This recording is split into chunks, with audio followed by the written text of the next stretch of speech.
Traveler! Paimon! Over here! Perfect timing. I literally just posted my letter. Anyway, back to your question.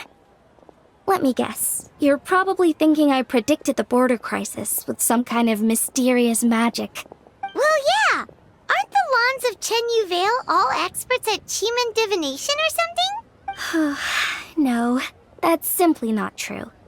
Yes, the Chiman arts have been practiced in my clan for many generations. And yes, Wind Reader is listed as one of our ancestors in the genealogy, but my family are only distant relatives. We branched off from the main family line long ago. By my grandpa's generation, the only Chiman he knew was a few parlor tricks. Put it like this. My grandpa makes a living telling fortunes in Yilong Wharf, but I'm making more than him just selling my handmade arts and crafts. So why exactly did you come to look for Hu Tao? Because Grandpa's readings have gone sideways recently. The romance and career fortunes are doing okay, but when it comes to longevity, everyone's readings suddenly saying they only have a few years left to live. It gave Grandpa quite a fright. Fearing backlash from his clients, he closed shop and shut himself away at home, trying to divine an answer to the strange readings. But after days and nights of divination, the only clue he got was Wangshang Funeral Parlor. Right around that time, I happened to receive an invitation from the Ministry of Civil Affairs to organize a street fair. So I figured I might as well drop by the funeral parlor to see what Director Hu might know about all this. Oh. Wait, so your grandpa's divinations were correct all along, weren't they? The longevity readings were affected by the border crisis, and Wangsheng Funeral Parlor was the answer, because they could fix it!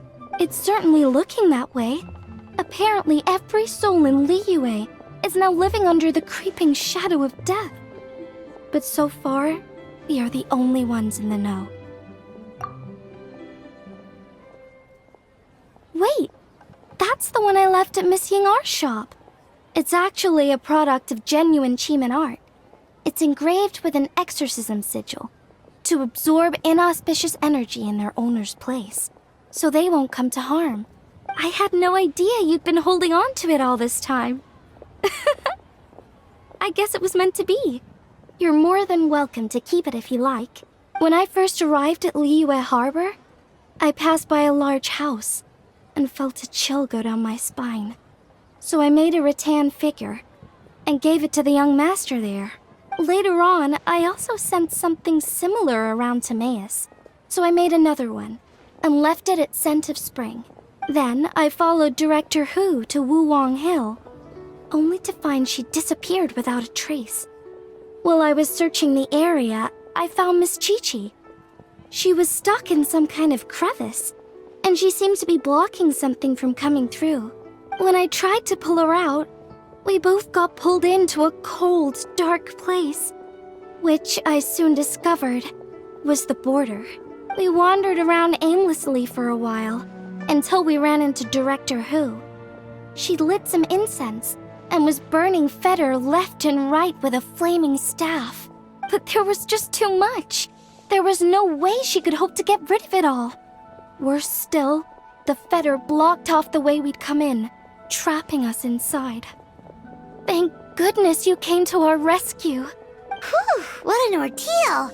Still, your family sounds more impressive than you let on. Didn't you use some kind of illusion magic in the border? Yes. Actually, that and the rattan figures are things I learned from one of my cousins in the main branch of my family. She's been practicing the Chiman art since she was little. She's also the one I posed some questions to in my letter back home. Wow! Good guess. Yes, I want to know for sure whether sacrificing one of the participants is a necessary part of the method or not. I figured she might know. Huh? But Hu Tao already told us it won't come to that. She said we just need to make sure the person can withstand a strong blast of Feder. I certainly hope that's true, but I can't help but feel uneasy about it. I haven't known Director Hu for long, but I get the sense that she prefers to keep the truth bottled up sometimes. Sure, she talks a lot, and isn't afraid to broach dark and uncomfortable topics.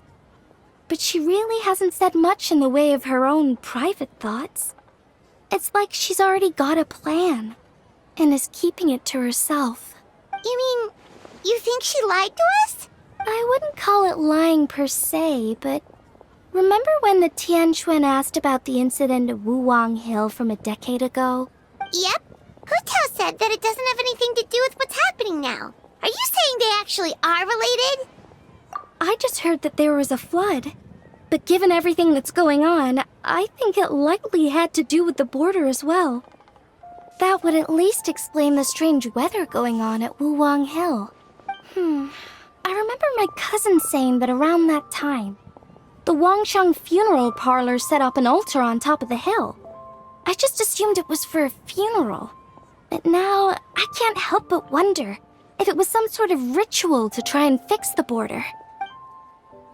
Anyway, the ceremony was hosted jointly by two former directors of the Wangshan funeral parlor, namely Hu Tao's father and grandfather.